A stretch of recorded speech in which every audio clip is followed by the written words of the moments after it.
antipsychotics or the treatment of schizophrenia. Unfortunately, again, as I was mentioning to you earlier, I was not able to prepare it too well, but still, whatever I was able to make the slides and do the things, I will be presenting them.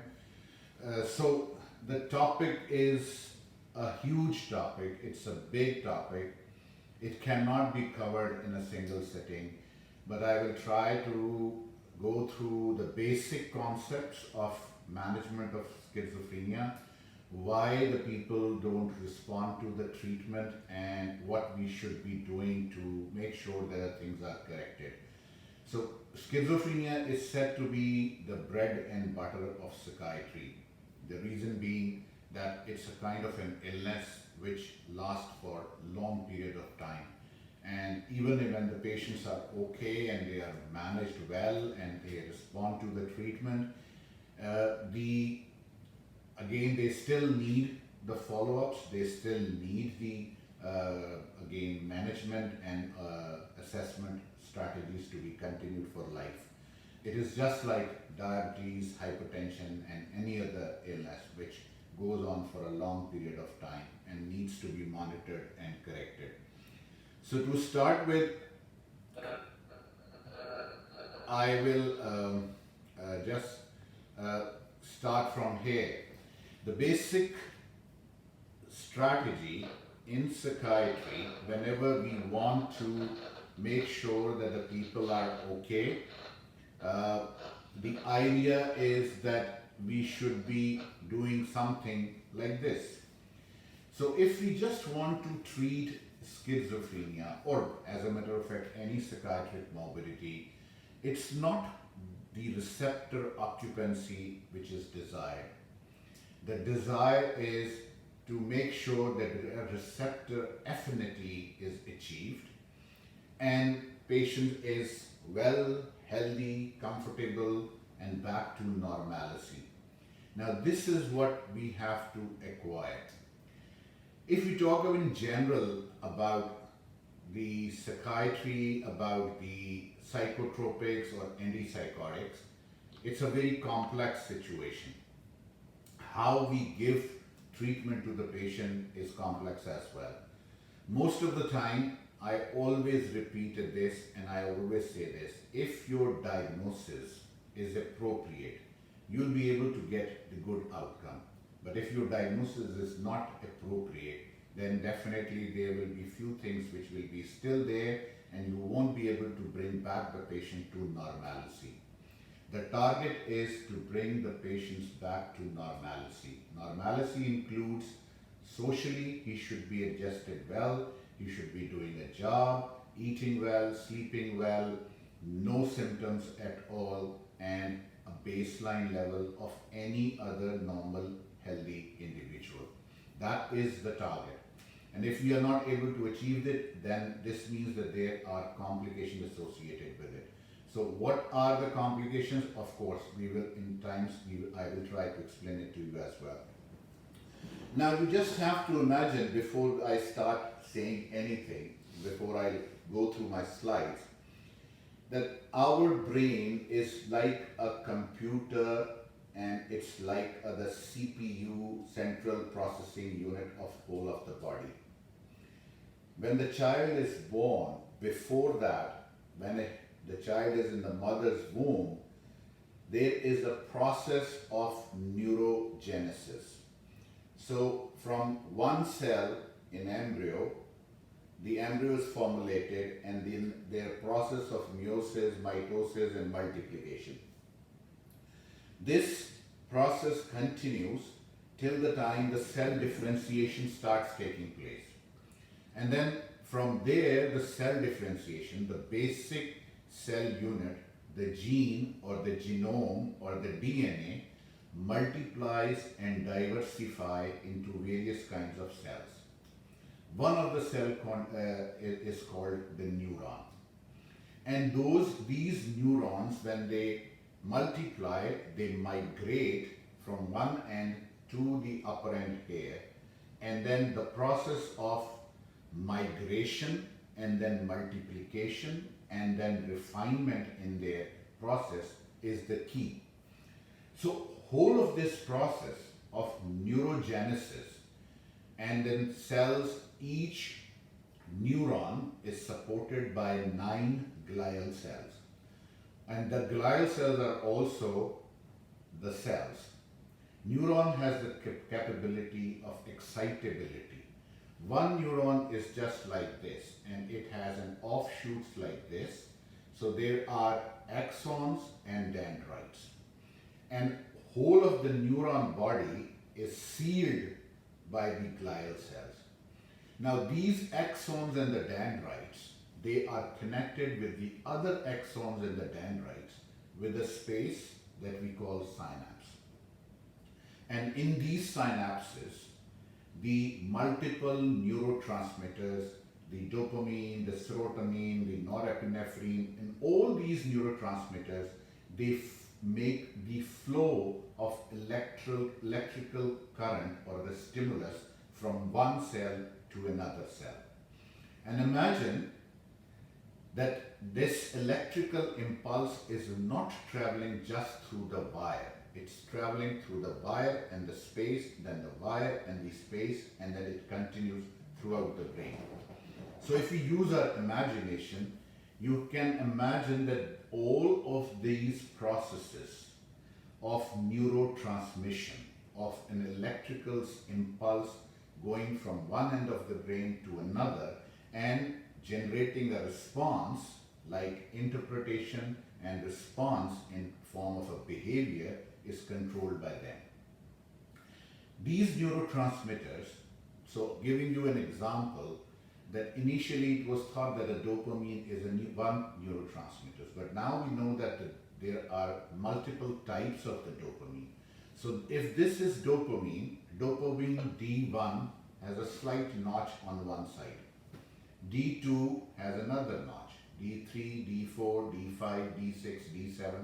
So the basic molecule stays the same, the dopamine, but they are divided into subcategories because of the slight difference in the structure. And this dopamine neurotransmitter goes from one side to another side across the synapse, and then get attached to the receptors and produces some effect or some neurotransmission. Now this electrochemical gradient and the neurotransmission system is complicated. It's not very simple. If something happens in one of the neurotransmitter, moving from one end of the brain to another end of the brain, then of course the nerve impulse will not be the same as it is normally in usual circumstances. And when this nerve impulse gets problematic, our behavior is the manifestation of it. So if I'm sitting comfortably and I am happy, the pleasure centers in the brain, the neurotransmitters in the brain, which affects the pleasurable activity, which is dopamine as well, is having a normal transmission. So I hear a good news, I feel pleasure, and I'm happy, and the neurotransmission is appropriate. If I get a bad news, I'm upset, that center is suppressed, and I feel sad, and this is because of the neurotransmission. If I'm sitting all by myself, alone, and there is no stimulus around me, and I'm not thinking about anything as well, but I start laughing by myself, without the pleasurable effect, without the pleasurable stimulus, without a good something happening in my life, without thinking of something good in my life, I'm still happy without any reason, then this is self-smiling, which is a symptom of schizophrenia, and it is because of the distortion of this neurotransmission that I feel happy when there is no stimulus, when there is no thought, when there is no nothing like that, and this is self-smiling, which is very much present and seen in schizophrenia. So any symptom which is abnormal, is considered to be abnormal or a symptom of a disease because of the fact that it is not correlating with the situation, it is not correlating with the circumstances, and it is considered to be abnormal because statistically it is unusual. Now, I won't go into the detail of the definition of abnormal and normal, but just imagine that I am sitting here with you people and talking to you, so I am giving you some emotional responses. My facial expressions, the way I talk, the movement and the tone and the rhythm in my speech, it has some background. If I'm talking in a flat tone, no emotions, nothing, absolutely emotionless face and talking, then there is some problem in the emotional sensitivity or expression, which is controlled by the neurotransmission system, the dopamine and serotonin. So that abnormality needs to be treated with a specific treatment for a very specific neurotransmitter to correct that abnormality. If we are able to hit it, then we are good and the patients go back to normalcy. If we are not able to click it, then we are not, unfortunately, making the symptoms go away. Now there is another problem, unfortunately, that there is no specific test, some significant investigative process which is available to us where we can say, okay, fine, this test is abnormal, just like in diabetes, you go for an HbA1c, and if it is more than 6, the patient is diabetic, and you give the medication and make sure the HbA1c, even if it is 7, 8, 9, 10, it should brought back to level of 6 and less. So the diabetes is controlled. But what happens if I am not able to get an investigation and I am treating the symptoms when I'm talking to the person and giving medicines according to that? That complicates the situation. So I need to have a very specific target symptomatology related to the target neurotransmission system and give a specific drug to correct that neurotransmission system to correct the psychosis or the symptom. Now this is something very tricky, and this is a big job for a psychiatrist to do. So in nutshell, when I'm talking about the antipsychotics, there is a whole range of antipsychotics available. Previously, back in 30s and 40s, the only treatment available for schizophrenia or psychosis-like disorders was ECT. So anybody who was having these kind of symptoms was given ECT. Later on, there were some anesthetics available. So barbiturates, thiopentone, sodium and other drugs which were available, and then they started coming into the practice. So whatever the patient was having psychosis, they were anesthetized to control the symptoms. But again, it was not a specific treatment. It was back in 1950s that the first antipsychotic, the chlorpromazine, came into being. So it was incidentally found that this drug was helpful in controlling the psychosis in 50s. Chlorpromazine is unfortunately not available in Pakistan or majority of the countries across the globe, but it was the drug which was used till 2000s, so almost 50 years, and it was used very frequently to treat psychosis. People loved it because it was the drug which was able to control the symptoms very well. Even John Nash, the character in The Beautiful Mind, who was a Nobel Prize winner, was on 350 to 400 milligrams of chlorpromazine, and he won a Nobel Prize.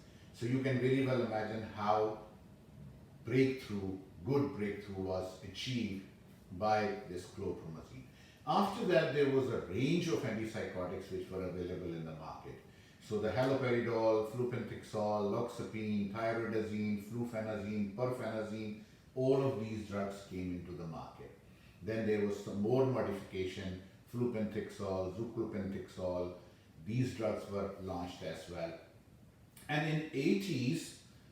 whole range of atypical neuroleptics were launched.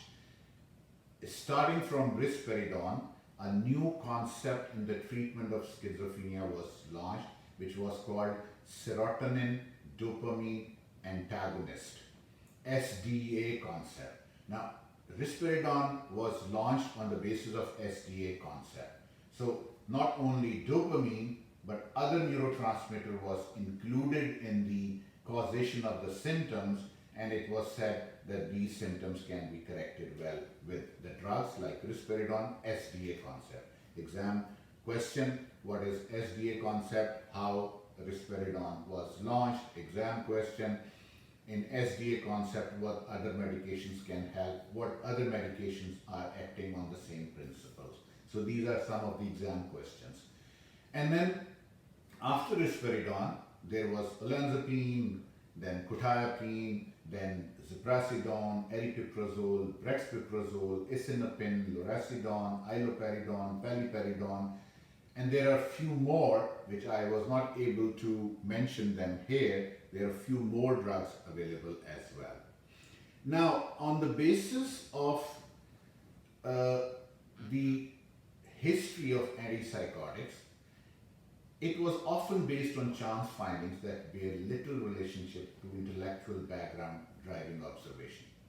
So in 1891, Paul Ehrlich observed that anti-malarial effects of methylene blue, a phenothiazine derivative, worked well. Now, this methylene blue, which is a phenothiazine derivative, is the precursor of chlorpromazine and some of the other antipsychotics. Later, the phenothiazines were developed for their antihistaminergic properties. So phenothiazine, still we give promethazine as an antihistamine to control the allergic reaction. But then it was launched as an anti-allergic, but when it was given in a proper dose or the high dose, it was seen that it was helping as an antipsychotic in treating the psychosis. So in 1951, Lebroy and Huguenard administered the aliphatic phenothiazine, chlorpromazine, to patients for its potential anesthetic effects during surgery. Thereafter, Hammond et al. And DeLay et al. Extended the use of the treatment in psychiatric patients and serendipitously uncovered its antipsychotic activity. So it was occupying the dopamine receptors and it was correcting the psychosis. So it was a breakthrough in the treatment of schizophrenia. And between 1954 and 75, about 15 antipsychotic drugs were introduced in the US alone and about 40 throughout the world. So not all the medications are generated in the US. There were few other drugs which are like the zoclopentixol and flupentixol. They were made by Danish company. So there was research going on across the globe and they used the same principle that this drug is affecting some of the neurotransmitter system. Previously it was hypothetical, and then later on when more studies were available to see the metabolites of these neurotransmitters and see the receptor occupancy in the brain and the metabolism of the drug in the brain, then it was more clear about their mechanism of action. So even when they were launched, the mechanism of action of these drugs was not very clear, and it became clear much after that. So the drugs which are launched now, they are much better formed because now we have more investigations to see the metabolism. Same goes for like the COVID. Now, a vaccine development for any viral infection takes about 10 years.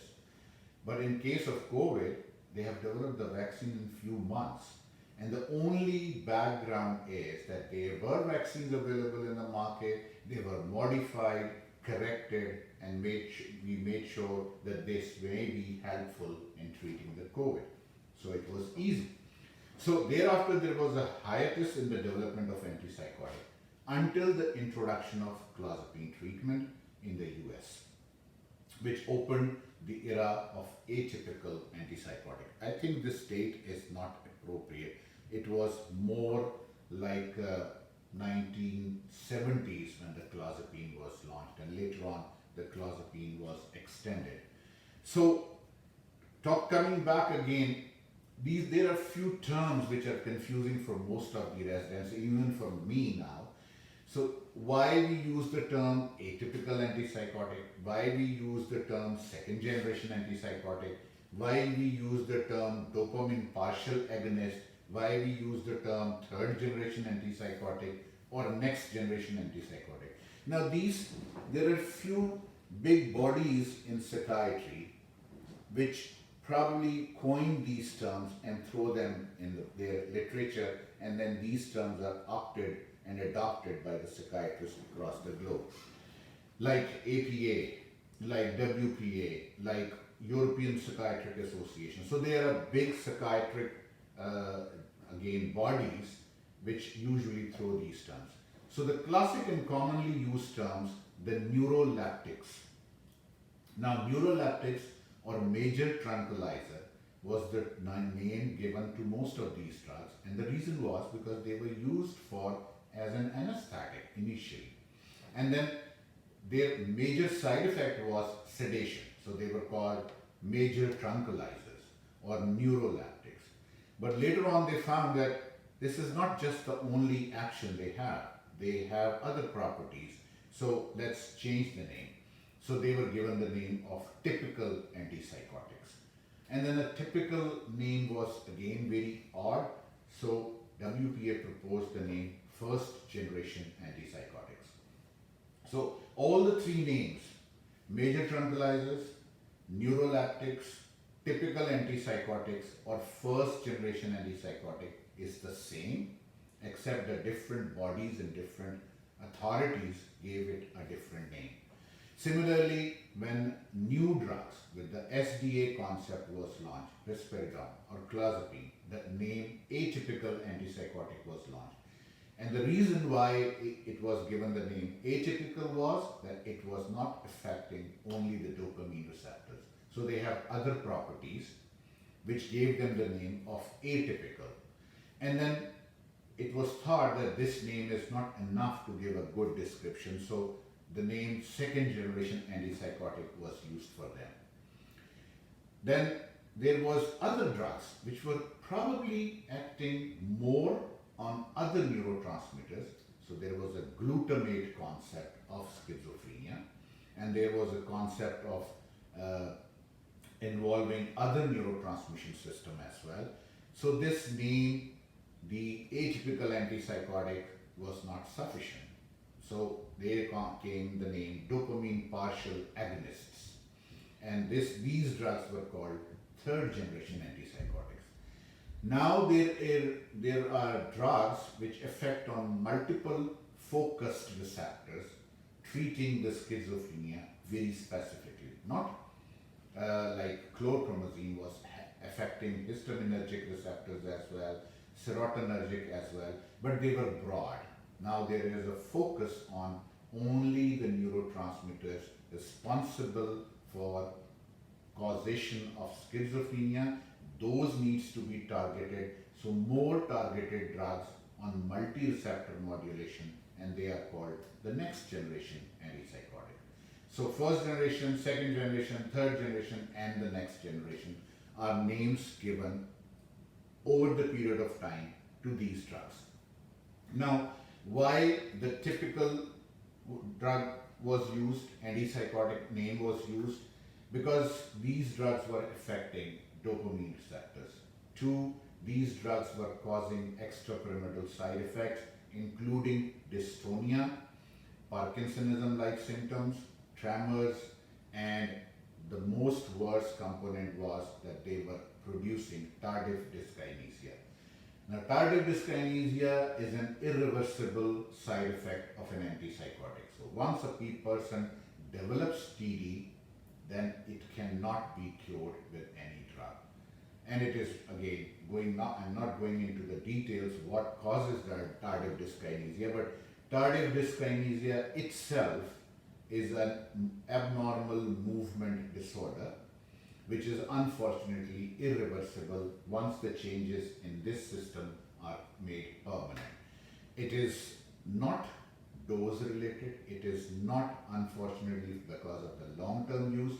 Some people develop it in a short period of time. Some people develop it in a long period of time. Some people develop it in a low dose. Some people develop it in a high dose. So the ideal situation is that we should try to make sure that people should not develop tardive dyskinesia.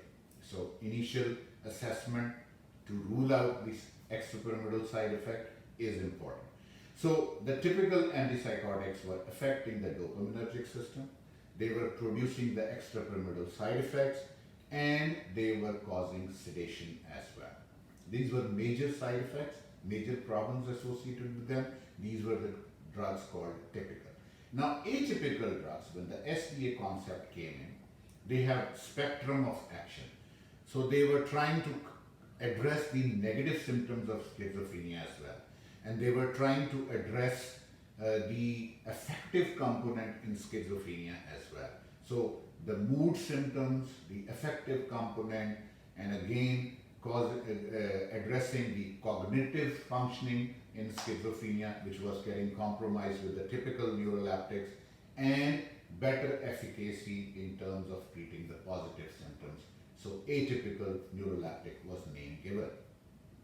High ratio of serotonin, dopamine receptor blockade appear more specific for mesolimbic than striatal dopamine system, and different side effect profile and low risk of EPS. So there are some atypical antipsychotics like risperidone, lurasidone, which can cause extrapyramidal side effect, but to a lesser degree and lesser problematic situation. Now these side effect profile and the safety profile, when it is improved because they are specifically targeting the specific neurotransmitter areas which is causing the schizophrenia or psychosis and not causing the side effect as a whole in the brain. So when a drug which is just affecting the dopaminergic system will affect the dopaminergic system across the body. But when it is targeted, that this dopaminergic drug will be addressing specific areas in the brain, which is an atypical antipsychotic, which has a specific targeted drug. This is what we are trying to achieve. Now, these are some of the drugs which we call atypical antipsychotics drugs, like olanzapine, like Seroquel, quetiapine, Abilify, which is aripiprazole, risperidone, and I mentioned you earlier some more names as well. So those names are important. Going back to the etiology of schizophrenia. Now, why we are interested in knowing the etiology, why we are interested in knowing the cause, a specific area of the brain which is having abnormality, which is causing those self-talking, self-smiling symptoms, or paranoid symptoms, or grandiose symptoms, or any other symptom of schizophrenia and psychosis. If we know that specific point, we'll be able to touch that specific point and the patient will be okay. But if we will be just hitting the ball, like most of the people we do, patient I asked for Dekha, and then we just try to evaluate the patient, and then we saw the patient, we thought, oh, this is schizophrenia, let's try one drug. We have given one drug, and then later on found that this drug is not helping, let's change it. Give him 2, give him 3, give him 4, give him 5, and then things don't work like this. This is the key message for today's presentation. Whenever you are treating psychosis, be very specific for the treatment. And the treatment is not only the drug you are choosing for the client, it is also the dosage. Now people do give risperidone 1 milligram per day.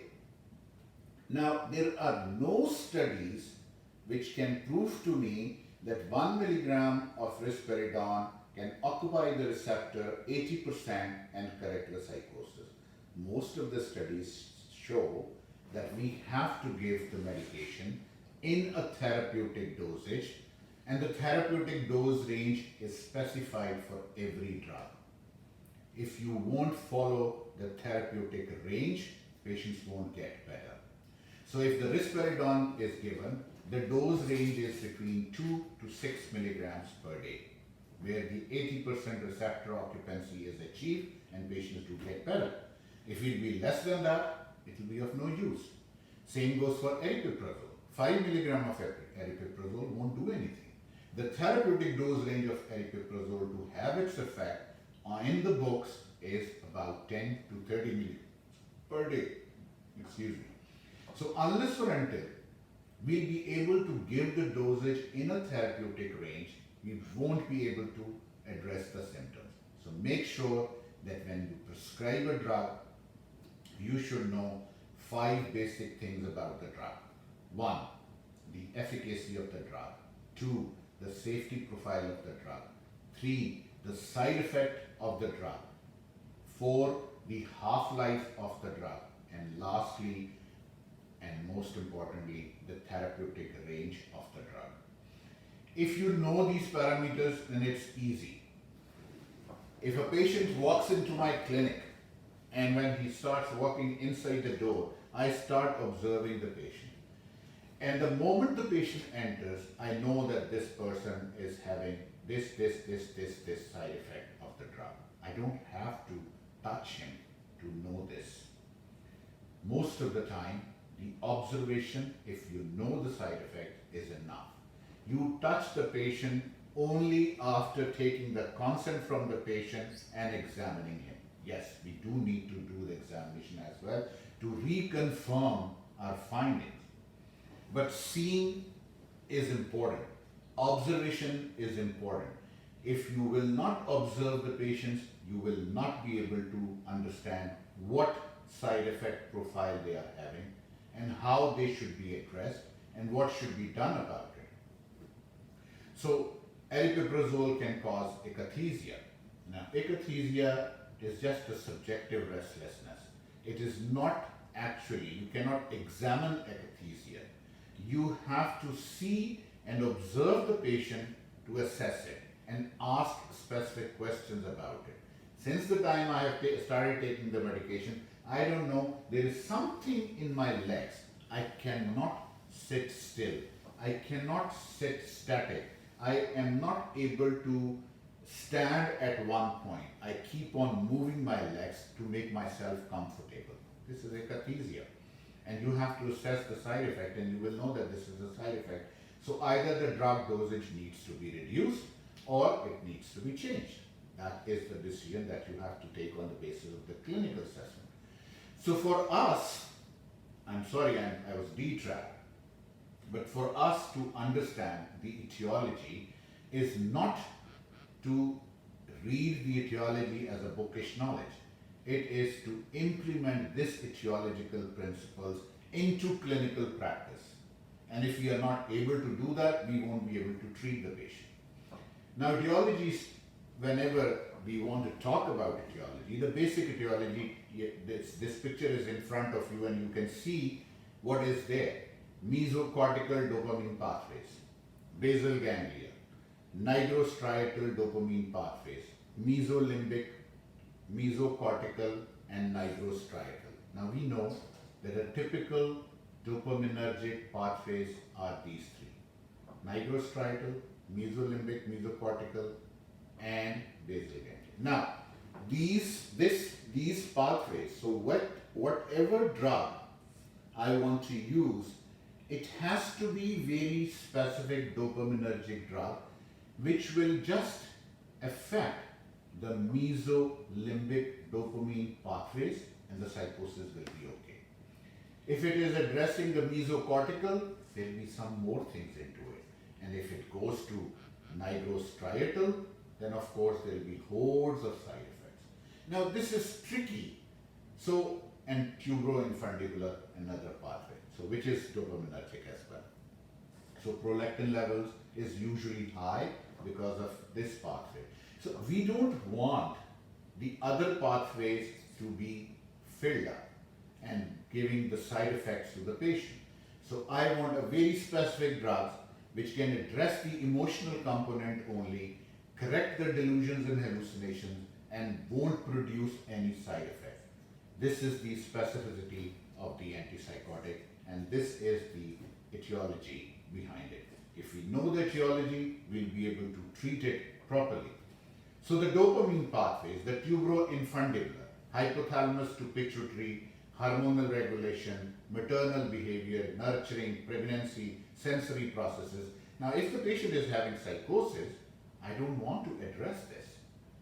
Mesolimbic and neocortical pathways, ventral tegmental area to nucleus accumbens, amygdala and hippocampus and prefrontal cortex.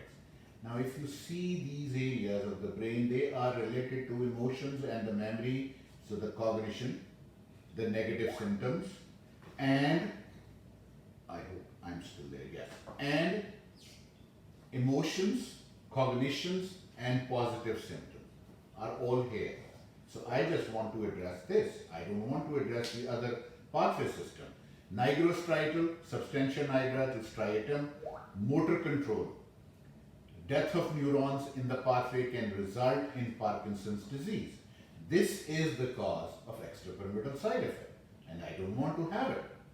So I will try to formulate a drug which won't affect nigrostriatal or tuberoinfundibular pathway. I want a drug which is very specific, which can affect the mesocortical or mesolimbic pathways, specifically mesolimbic, even not mesocortical. So this etiology is important for me to know and to understand. So the dopamine hypothesis says the schizophrenia results from excessive activity of dopamine neurotransmission in mesolimbic and mesocortical pathways because all antipsychotic drugs block dopamine receptors. Stimulant drugs which act through dopamine can produce schizophrenia-like behaviors, for example, amphetamine.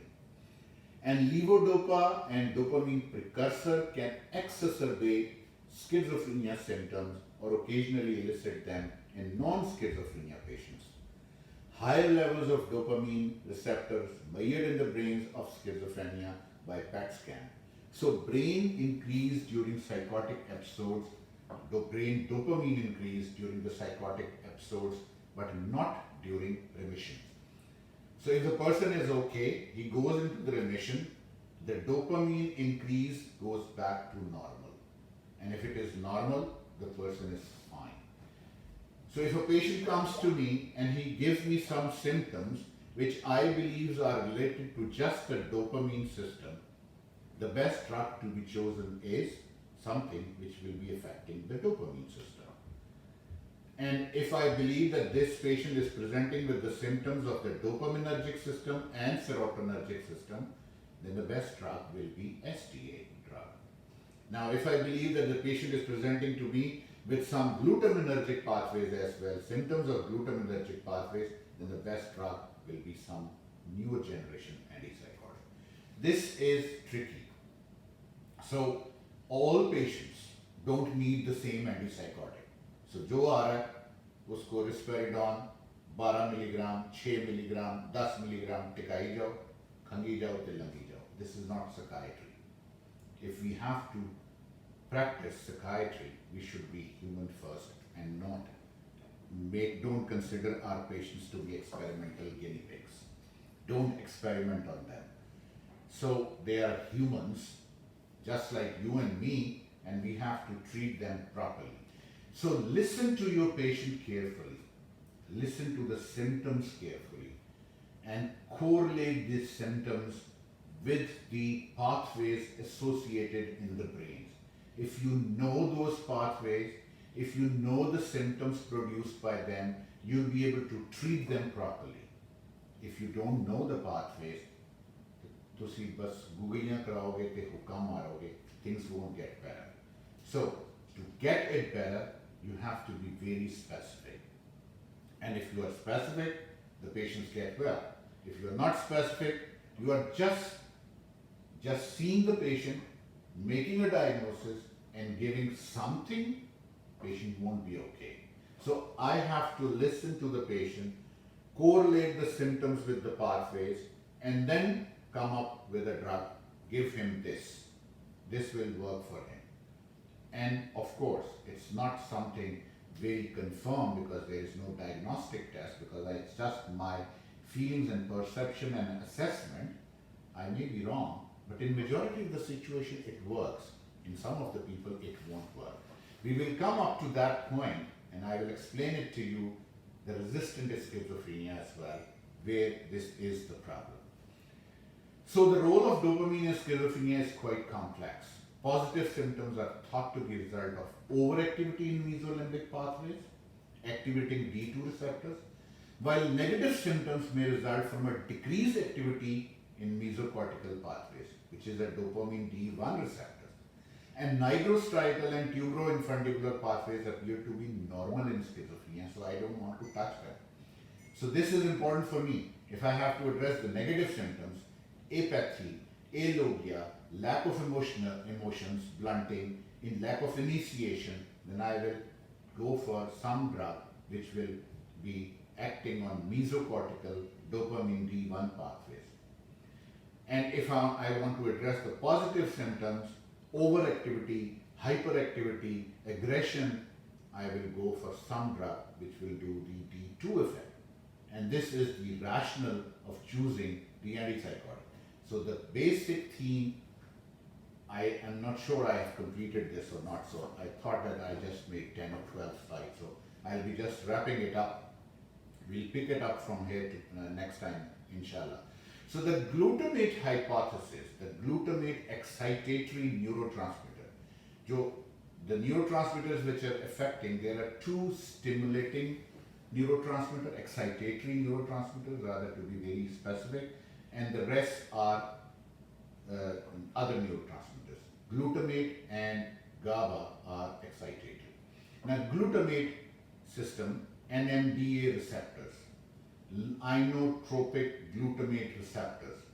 It is observed that NMDA hypofunction on one hand, decreased dopamine in mesocortical pathway, so increased negative symptoms. Now again, if I perceive that these negative symptoms are secondary to the excitatory neurotransmitters in the brain, not the dopaminergic system in the brain, I will go for some glutaminergic drug which can address the glutaminergic system, which in sense will balance the dopaminergic system and correct the negative symptoms, and patient will be okay.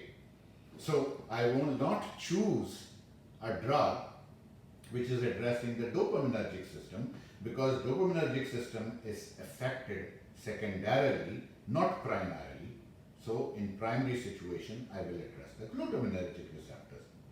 And on the other hand, increase in dopamine in mesolimbic pathway, hence increased positive symptoms. Evidence NMDA receptor antagonist, phencyclidine, ketamine.